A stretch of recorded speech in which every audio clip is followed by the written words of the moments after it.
할렐루야. 우리 하나님 말씀 로마서 12장 보겠습니다. 로마서 12장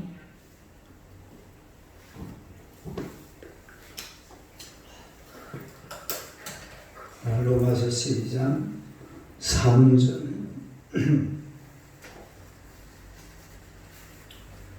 우리가 3절에서 13절까지 보겠습니다. 3절에서 13절 다 같이 읽겠습니다. 내게 주신 은혜로 말미암아 너희가 각 사람에게 말하노니 마땅히 생각을 그 이상의 생각을 품지 말고 오직 하나님께서 각 사람에게 나누어 주신 믿음의 분량대로 지혜롭게 생각하라.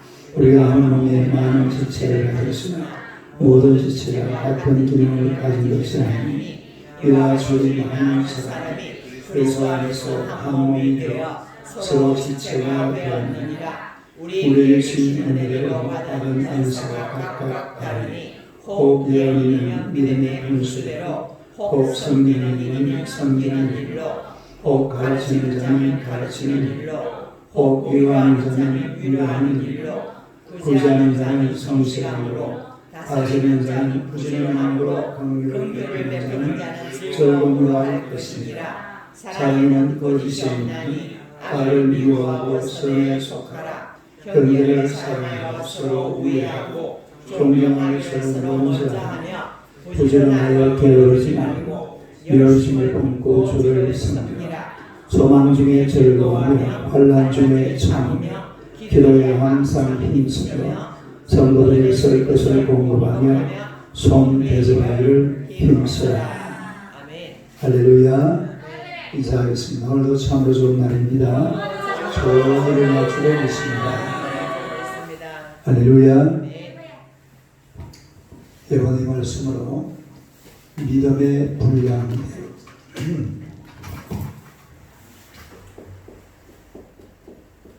믿음의 분량대로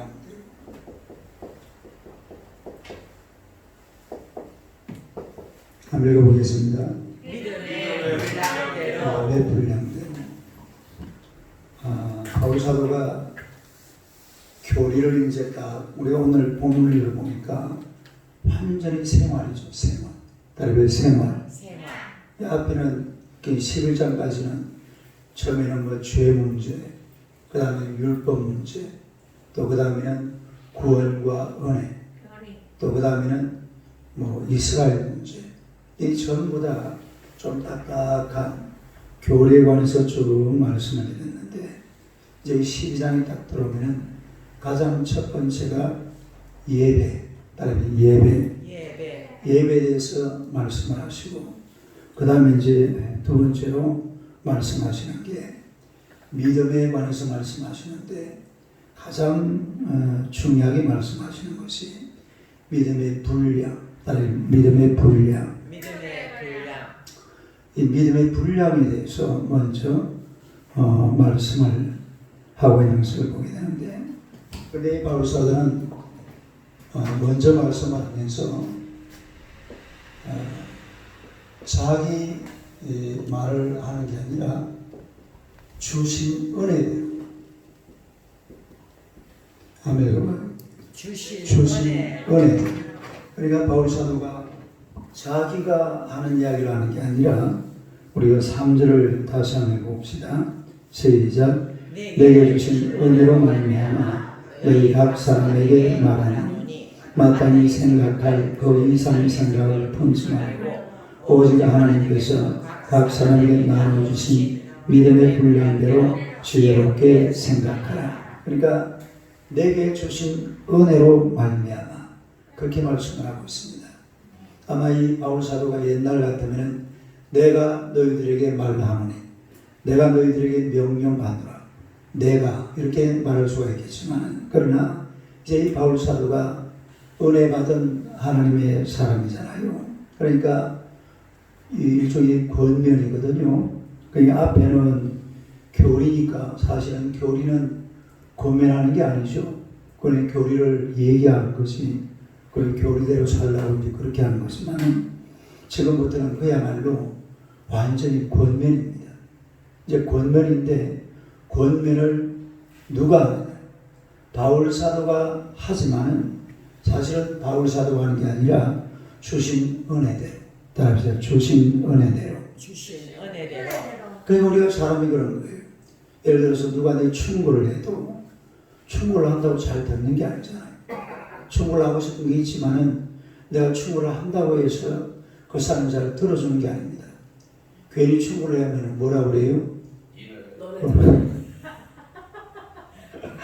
아, 참, 이런 말 안 하려고 그랬는데 바로 그런 된다고 실제 니나 잘해라고 그랬어요. 충고를 하면은 그냥 그런 식으로 사람들이 반응을 하기 때문에 가능하면 충고보다는 오히려 기도가 좋아요. 다른 충고보다는 기도가 좋다. 그리고 충고를 하고 싶거든요. 그걸 내가 주체가 돼가지고 충고를 하면 반드시 마음 한켠에 지나 잘하지. 니나 잘해. 이런 말을 자기도 모르게 내 마음 속에서 그런 생각을 가지게 돼요. 그래서 오늘 바울 사도는 아주 참 지혜롭게 내게 주신 은혜로 말미암아. 시작. 내게 주신 은혜로 말미암아. 내게 주신 은혜로 말미암아 이라니까 내가 하는 겁니까? 누가 하는 겁니까? 내게 주신 자가 하는 거죠. 내가 하는 것이 아니라 내게 주신 자가 이렇게 말씀하시는 것을 나는 대변한다. 내 말이라고 듣지 말고 누구의 말로 들어라? 하나님의 말씀으로 들어라. 그런 이야기잖아요. 그러니까 아주 지혜롭게 충고하는 그런 장면을 볼 수가 있어요. 그래서 우리가 이런 권면을 하더라도 이렇게 마음 상하지 않게 주님께서 말씀하시는 것처럼 이렇게 아주 얘기를 하면은 나는 권면하고 나는 충고하지만 그러나 사람이 들을 때는 누구의 말씀으로 듣는다고요?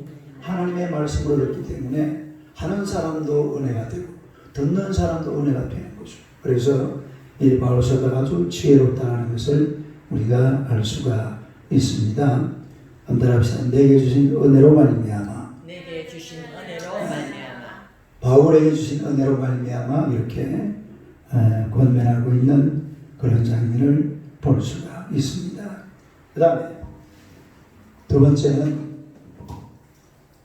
우리가 여기서 기독교는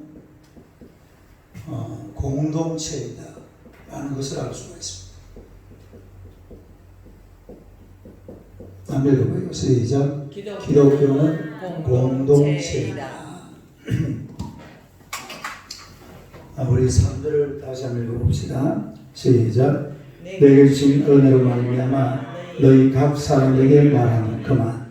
여기 보니까 너희 각 사람에게 말하는 다른 각 사람에게 말하노니 각 사람이라는 것은 한 사람만 있는 게 아니라 어떤 얘기죠?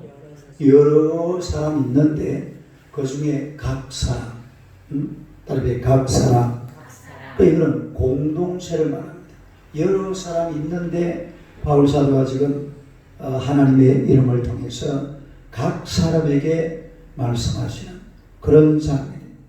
그러니까 이 말은 바로 기독교 공동체의 원리를 우리가 여기서 발견할 수가 있습니다. 우리 예수님께서도 사역하러 다니실 때에 혼자 다녔어요? 누구랑 다녔어요? 제자 몇 명? 거의 12명 공동체잖아요. 따로 12명 공동체. 오늘날 이 학자들이, 교육학자들이 연구를 해보니까 사람이 이렇게 소그룹을 모이잖아요. 예를 들어서 뭐 성경 공부 소그룹, 또 무슨 구역 소그룹 이런 걸 모이는데 가장 적당한 수가 몇 명일까요? 12명이래요. 이게 학자들이 연구 발표 아주 상당히 권위 있는 이야기입니다. 이 이야기. 근데 이걸 누가 했다고요? 예수님이 이미 2000년 전에. 그리고 성경은 참 재미있잖아요. 이스라엘이 몇 지파예요? 12지파. 제자가 몇 명? 12제자. 그러니까 예수님께서 이 공동체를 소그룹을 만드는데 이 소그룹의 가장 미니멈이 바로 12명이다. 그러니까 12명을 하니까 그래서 미국 같은 데는 아이들 반을 할 때도 항상 기준이 몇 명일까요? 아니요. 15명. 왜 15명이죠? 그래 하다 보면은 한 명, 두 명 빠질 수도 있고, 뭐 그런가 결석도 하고, 지각도 하고, 조퇴도 하고, 또 농땡이도 피우고.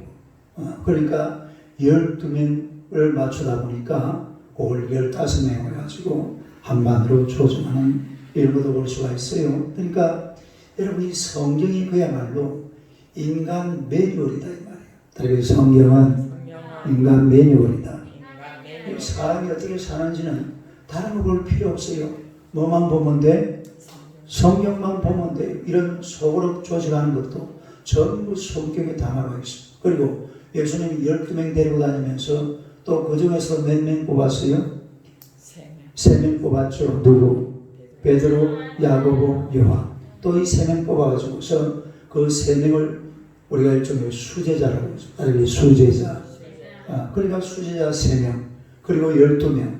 그 충분히 예수님께서 그 12명 감당 못하겠어요?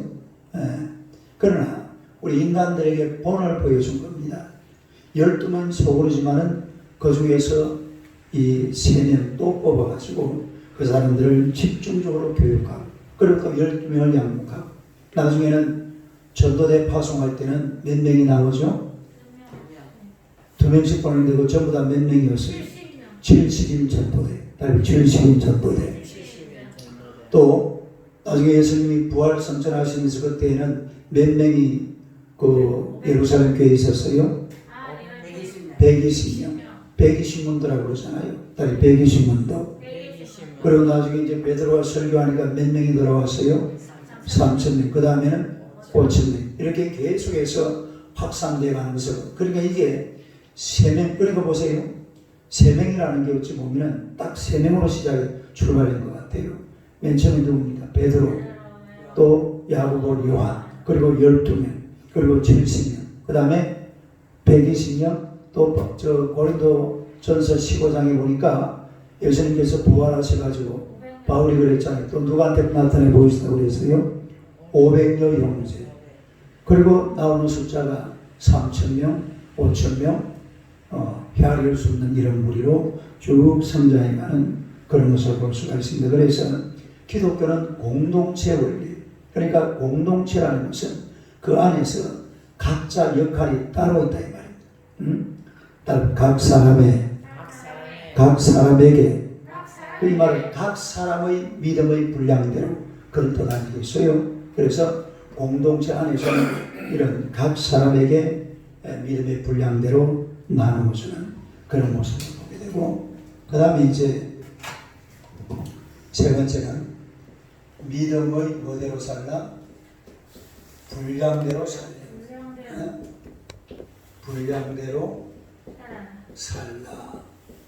한번 읽어봐요. 시작. 믿음의 분량대로 살라. 믿음의 분량대로. 그러니까 우리가 이 믿음의 분량대로 살아라. 여기에는 이 믿음이 그만큼 중요하다 이 말이죠. 따로 믿음이 중요하다. 그 믿음이 중요한데 그 믿음도 믿음을 왜 바울사하고 이런 얘기를 하냐 하면은 그 당시 이제 기독교가 막 전파되고 이렇게 하니까 신비주의가 판을 치고, 신비주의라는 게 사실은 좀 문제예요. 따르면 신비주의. 여러분 기독교에 신비가 없는 게 아닙니다. 신비가 있어요. 그러나 뭐든지 그래요. 신비주의가 되면 안 돼. 따르면 신비주의. 율법이 귀한 거예요? 나쁜 거예요? 귀한 거죠. 근데 뭐가 되면 안 돼요? 율법주의가 되면 안 돼요. 율법이 다다. 신비주의는요. 예를 들어서 나 어제 뭐 봤다. 모든 사람들은 뭐가 돼요? 아주 저급한 신앙이 된다. 나 봤다. 이미 나 봤다. 니 봤나? 이거예요. 그러니까 안 본 사람들은 아주 무시합니다. 네가 그래가지고 뭐 집사 맞나? 네가 그래가지고 이런 소리를 한다니까요. 네? 그걸 갖다 우리가 신비주의라고 따로 신비주의.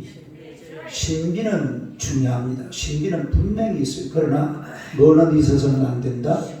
신비주의는 있어야 돼. 또 율법이 얼마나 소중한 거예요. 그러나 뭐가 있으면 안 돼? 율법주의가 있으면 안 돼요. 십자가주의가 있으면 안 돼요. 예. 모든 것이 예수님 중심으로 딱 이루어지고 그리고 각자 믿음의 분량대로. 그래서 기독교는 믿음이 굉장히 중요합니다. 믿음이 중요한데 문제는 신비주의가 생겨가지고 말이야. 아니 막 그냥 혼자서 다 해먹으려고 그래요. 자기가 다 한다고. 막 병도 고치고 막 천국도 보내주고 이래가지고 생기는 게 뭐예요? 이단자가 이때도 지금 그런 사람들이 생긴 거예요. 아니 뭐 예수님 사역 같은 거 보니까 신비해요? 신비 안 해요? 신비하죠. 그러니까 사람도 야 예수님도 일하는데 자기도 뭐 할 수 있을 것 같지. 그게 사실은 누가 하는 거예요? 그 마귀가 그렇게 인도하는 거. 그거 왜 거기에 쏘아 넘어가요? 좀 신비로운 게 있어도 참고 기다리고 아 예수님께서 이 일을 통해서 내게 하시고자 하시는 말씀이 무엇일까? 내가 이를 통해서 정말로 하나님의 나라를 위해서 내가 무엇을 해야 되고 이래가지고 뭘 할 생각을 하고 뭐 조금 뭐 예를 들어서 막 누구 어떻게 기도하다가 병자한 사람 고쳤다고 말이야. 아이고 이제 내가 예수다. 예수 저리 가. 이래가지고 나를 묶이는 사람들이요 결국 이단이 돼가지고 내침을 받는다 이 말이죠. 이제 그런 거를 바울사도가 지금 견제하면서 던지는 말씀이 믿음의 분량이랍니다. 따로 믿음의 분량대로. 그냥 믿음의 분량이라는 것은 내가 하나님 앞에 받은 것이 있으면 그게 내 믿음의 분량이에요. 따로 믿음의 분량. 신비로운 은혜를 입었으면 그게 믿음의 분량입니다. 지가 신이 된 게 아니에요. 지금 이단자들이 다 그런 거예요, 사실은. 이단자가 왜 이단자가 되는지 아세요? 믿음의 분량을 넘어서서 그래요. 따로 믿음의 분량을 넘어서서. 그러면 내 믿음의 분량만큼만 가지고 있으면 되는데, 그걸 갖다 넘어서고, 다시 우리가 3절 한번 읽어봅시다. 3절 한번 읽어봐요. 시작. 내게 주신 은혜로 말미암아 너희 각 사람에게 말하니 마땅히 생각할 그 이상의 생각을 품지 말고 오직 하나님께서 각 사람에게 나눠주신 믿음의 분량대로 지혜롭게 생각 마땅히 생각할 그 이상의 생각은 품지 마라. 따라 마땅히 생각할 그 이상의 생각은 품지 마라. 마땅히 생각할 그 이상의 생각을 품지 마라. 그러니까 우리가 생각해보면 그렇잖아요. 내가 신비로운 것을 보고 대단한 일을 하고 대단한 역사가 일어나고 막 은사가 나타나고 해도 그리고 나는 하나님 앞에 내가 받은 믿음의 분량이 있습니다. 다른 믿음의 분량. 예를 들어 심리 은사를 줬다. 그러면요 병 고치는 거기에 집중을 해야 돼요. 그걸로 끝내야 돼요. 병 좀 고치다가 갑자기 어느 날 하얀 옷 입고 하얀 모자 쓰고 그래서 나타나면 이제 그때부터 뭐가 되는 거예요? 그게 바로 탈이단들이 실제로 그런 거예요. 옛날에 박태선이가요 원래 장로 시절에 그 사람이 심리 은사가 있었답니다. 그러니까 어느 날 그냥 하얀 옷 입고 등장하는 거예요. 하얀 모자 쓰고 그리고 그 양반은 등장할 때 이 불을 갖다 깜깜하게 꺼놓고 그 실내에 사람들이 엄청나게 모였잖아요. 근데 막 등장할 때는 불을 깜깜하게 꺼놓고 빛을 갖다 쫙 비춰가지고 사람을 따라 쫙 이러고 이래가지고 짠 하고 나타난답니다. 꼭 누구처럼? 실제로 그래 했대요. 남산에서 그렇게 은혜 받고 막 난리 났었잖아요. 그러니까 그러면은 병 고치는 은사를 주었으면은 아이고 하나님 감사합니다. 막 이래가지고 뭐 병도 고쳐주고 이러면 될 긴데 그래 하다가 자기가 몇 사람 고치고 보니까 내가 예수하고 내가 좀 동급생 같은데 예수님하고 맞물라. 예? 내가 받은 믿음의 분량, 따로 나의 믿음의 분량, 그거를 딱 잡아가지고서 하나님, 내가 어떻게 하나님 앞에 충성할까? 내가 어떻게 하나님 앞에 봉사할까요? 이래가지고 하나님 앞에 나서야지. 그거 조금 한다고 말이에요. 막 그냥 이 사람이 이상하게 먹혀. 이게 전부 다 누가 하는 짓이라고요? 이거 마귀가 하는 짓입니다. 예? 사람이 그렇게 뭐 안 해요. 왜 자기가 그렇게 하려고 그러겠어요? 마귀가 자꾸 꼬드긴다. 마치 그 아담 보고 막 선악과를 딱 야야야 너 한번 흰 옷 입어봐. 흰 옷 입으면 병든 자들이 더 많이 일어난다니까 흰 모자 한번 써봐. 빛 한번 비춰봐. 마귀가 계속 꼬드기는 거예요.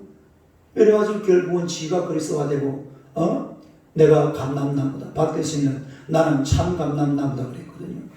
지가 왜 참 감람나무예요? 그냥 대한민국 조선 사람이지. 박대수 고향이 어디예요? 물론 남대문교회 장로였잖아요. 남대문교회 장로였어요? 네. 저 박근사님 알고 계시죠? 저는 한 번도 안 갔어요. 그냥 뭐 주신 대로 그냥 살면 될 텐데 막 오늘 지금 그런 거를 여기서 이 바울 사도가 맨 먼저 이걸 다루는 이유가 바로 거기에 있습니다. 뭐 조금 하니까 막 펄펄 날라 그래요. 땅으로 기다려야죠. 발붙이고. 지갑만한 된 것처럼 막 귀신처럼 막 돌아다니려고 그러니까 그게 결국은 교회를 어지럽히고 문제가 된다는 거죠. 분명한 것은요, 신비는 있습니다. 할렐루야. 그러나 뭐가 되면 안 돼? 신비주의가 되면 안 돼. 그런 걸 지금 견제하는 거예요. 그 다음에 또 믿음의 분량대로라는 말은요, 믿음에는 차이가 있다는 뜻입니다. 다른 믿음에는 차이가 있다. 이 차이라는 것은 조금 다른 것은 다른 거, 틀린 게 아니에요. 다른 것, 틀린 것이 아니다. 그냥 믿음의 차이라는 것은 그야말로 믿음의 분량, 큰 믿음, 성경에도 나오잖아요. 믿음이 큰 자요, 믿음이 적은 자요, 내 믿음대로 될지어다. 그 계산해 보면 이게 분량 차이거든요. 분량 차이. 그 믿음의 차이가 있어요. 그러면은 그 믿음의 차이대로 당신을 인정해 줘야 됩니다. 믿음이 작은 사람은 작은 대로 인정해 주고, 또 큰 사람은 큰 대로 인정해 주고. 문제는 큰 사람들이 엉뚱한 짓을 한단 말이에요. 누가 엉뚱한 짓을 해요? 아이 세상에 옛날에 막 누가 기도원에 올라가가지고 막 기도하다가 방언을 받았는지 말았는지 막 방언한다고 내려와가지고 온 교인들을 다 개무시했다고 그러잖아요. 네 방언하나? 나 방언한다. 웃기고 있어요.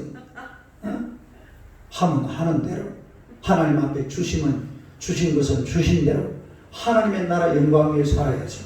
이걸 자기 자랑하고 남 무시하고 교회를 어지럽히고 이렇게 쓰다가는 저주받아요. 저주. 뭐든지 하나님이 내게 주신 믿음의 분량대로, 다른 믿음의 분량대로.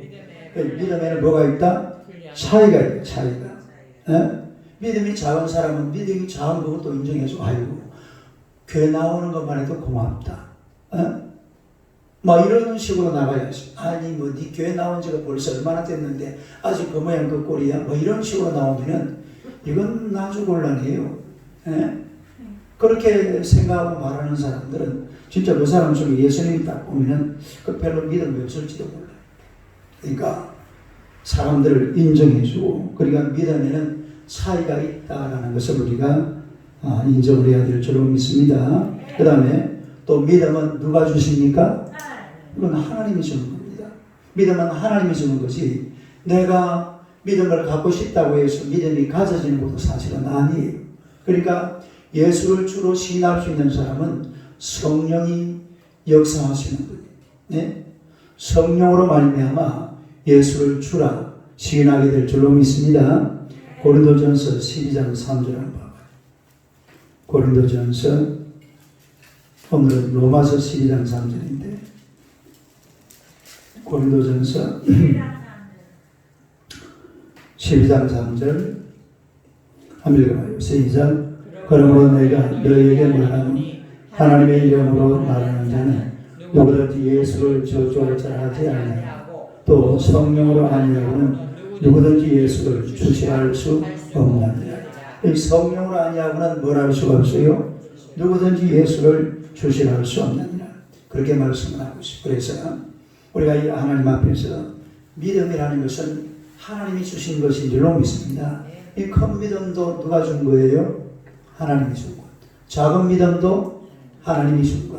내가 교회 발걸음 옮기는 것도 하나님이 준 것. 이거 모든 것이 성령의 역사임을 믿으시기를 축원합니다. 그래서 여기에는 믿음의 분량이 있다 이 말이에요. 믿음의 분량대로 우리 하나님 앞에 받은 것이 있으니까 그 믿음의 분량대로 쓰임 받으시기를 축원합니다. 그 다음에 마지막 네 번째는 불필요한 자는 없다. 뭐가 없다? 불필요한 불필요한 자는 없다. 저번에 언제 한번 제가 어디 보니까 기독교를 설명하는데 퍼즐 맞추기로 기독교를 설명하는 걸 봤어요. 뭘 맞춰? 퍼즐을 이렇게 맞추어서 하는데 그래가지고 한 퍼즐 1000개를 가지고서 이걸 쌓아가면서 그렇게 이제 기독교를 설명을 하는데 그걸 하나 빼버리면 어떻게 돼요? 그 빼버리면 그림이 이상해져 버리죠. 그림이 뭐가 비어버리고 잘못하면 무너질 수도 있고. 그러니까 이 기독교라는 것은 그야말로 1000개의 퍼즐 맞추기하고 같은 게 기독교입니다. 다 필요하다 이 말이에요. 모든 사람, 다시 말해서 믿음이 큰 사람, 믿음이 작은 사람, 믿음 중간치, 새로운 사람, 교회요. 우리도 보세요. 요즘 저기 윤성문이가 오니까 좋아요, 싫어요. 얼마나 좋아요. 그 젊은 애가 오니까 막 교회 분위기가 달랐어. 얘가 보니까요. 탁구도 조금 치고, 박도 조금 두고, 장기도 조금 두고, 뭐 다른 게 없더라고요. 예? 다음 주는 우리 장로님 계시면 장기 한번 떠봐야 돼요. 예? 그러니까 이 교회라는 데가 새 신자도 있고, 오래된 신자도 있고, 누구 말로 뭐 헌신자도 있고, 내가 옛날에 진해에서 새신자 하니까 성도들이 나보고 그러더라고. 아니 목사님, 헌신자는 신자 아닙니까? 뭐 헌신자는 헌신자, 헌신자도 신자지. 헌신자, 새신자, 오래된 사람, 또 처음 온 사람 막 섞여가지고 하나가 되는 게 이게 교회거든요. 공동체, 다른 공동체. 그러니까 내가 받은 것을 막 대단히 특화시켜가지고서 이건 나만 주신 하나님의 은혜다. 아니요. 또 다른 사람도 그런 은혜를 가지고 있을지도 몰라요. 그러니까 우리가 내게 주신 믿음의 분량대로 지혜롭게 생각하시기를 축원합니다. 불필요한 사람은 단 한 사람도 없어요. 모든 사람이 다 필요하니까 나 자신도 거기에 퍼즐처럼 맞추어져서 내 믿음의 분량대로 쓰임받는 여러분이 되시기를 주님의 이름으로 축원합니다. 기도하겠습니다. 하나님 우리 아버지 은혜를 감사합니다. 우리에게 하나님의 놀라운 사랑과 은혜를 베풀어 주시고 또한 교회를 주시니 감사합니다. 우리가 주신 이 아름다운 교회를 하나님의 은혜 가운데서 믿음의 분량대로 잘 감당하는 주의 종들이 되게 하여 주옵소서. 교회가 교회되기 위해서는 믿음이 좋은 사람, 믿음이 아직 어린 사람, 믿음이 약한 사람, 믿음이 작은 사람, 큰 사람 함께 모여서 아름다운 교회 공동체가 되는 줄로 믿습니다. 우리가 절대로 하나님의 이 작은 사람들을 무시하지 않게 하시고 하나님의 말씀과 은혜 가운데서 이런 사람들 전체가 모여서 우리 교회 공동체를 만드는 사실을 분명히 알고 한 사람 한 사람 내 역할을 잘 감당해서 하나님을 영화롭게 하는 주님에게 귀한 종들이 다 되게 하여 주옵소서. 교회가 온 성도들이 정말 서로 하나 되어서 서로 위해서 기도해주고 하나님의 은혜 가운데 살아갈 때에 참으로 아름답고 좋은 예루살렘 교회 같은 가정 같은 교회, 천국 같은 교회가 만들어지게 될 줄로 믿습니다. 믿음의 분량대로 내가 서 있는 그 자리에서 최선을 다해 하나님 앞에 헌신하고 봉사하며 주님 앞에 나아가는 주님의 백성들 다 되게 하여 주시옵소서. 우리가 각자 나름대로 받은 은사들이 있습니다. 이 은사들을 하나님의 땅속에 묻어버리지 말게 하시고 하나님 앞에 잘 개발해서 주님의 나라와 하나님의 영광을 위해서 귀한 공동체의 일원으로 아름답게 쓰임받게 부족함이 없도록 주여 역사하여 주시옵소서. 하나님의 기적을 우리에게 나타내 보여주시고 하나님의 교회와 주의 은혜 가운데서 날마다 부흥하며 성장하도록 주님께서 역사하여 주옵소서. 우리 하나님의 참여행지를 축복하시고 은혜 베풀어 주시기 원합니다. 진행되는 일들이 주의 은혜 가운데서 깔끔하게 잘 마무리되도록 하나님께서 역사하여 주옵소서. 또 우리 별이 어린 딸을 축복하시고 하나님의 복동이 깨끗하게 치료되게 하여 주옵소서. 또 우리 의기를 사랑하시고 구한화사 하나님 예수님 피 묻은 손으로 깨끗하게 치료하여서 고쳐 주시옵소서. 얼굴이 정상으로 돌아오게 하여 주옵소서. 또 하나님 우리 강구 입사님 축복하시고 하늘에도 주의 은혜 가운데 건강하게 잘 감당하게 하시고 또 2월달에 이 회사를 그만둬야 되는데 그 전에 좋은 직장 하나 하나님께서 허락하여 주실 줄로 믿습니다. 주님께서 역사하여 주옵소서. 또 우리 정은선 권사님 사랑하시고 하나님의 이 추운 겨울에 빙판길에 절대로 넘어지지 않도록 하나님께서 꼭 붙들어 주시고 천군 천사들을 보내주시옵소서. 또 우리 하나님의 김부영 장로님 축복하사 하나님의 놀라운 은총을 베풀어 주실 줄로 믿습니다. 하나님의 칼에서 한 40년 근무해 왔는데 주의 권세와 능력으로 인도하사 이제 이 시월이 가기 전에 꼭 재계약이 되어서 좋은 소식 오도록 하나님께서 은혜의 은혜를 베풀어 주시옵소서. 그다음 우리 2021년도도 하나님의 대한항공에서 한 1년 더 근무할 수 있도록 주님께서 역사하여 주시옵소서. 주님께서 이 길을 활짝 열어주실 줄로 믿습니다. 기적이 일어나게 하여 주옵소서. 좋은 일이 일어나게 하여 주옵소서. 주님께서 역사하시고 인도하여 주시옵소서. 우리 안수영선들을 축복하시고 하나님의 건강하게 하시며 천국 가는 그날까지 건강한 모습으로 주님 잘 섬기며 살아가는 귀한 종 되게 하여 주옵소서. 예수님 이름으로 기도드리옵나이다. 아멘.